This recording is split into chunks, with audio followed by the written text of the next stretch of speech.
Vi er tunnelbørnene. I har set vores første film.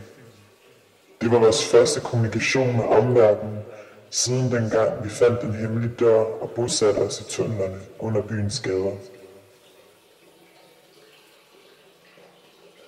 København. Ved du, at 13,9% oplever diskrimination i deres hverdag? At 80% mener, at København diskriminerer. Det er slut nu. Forvent os.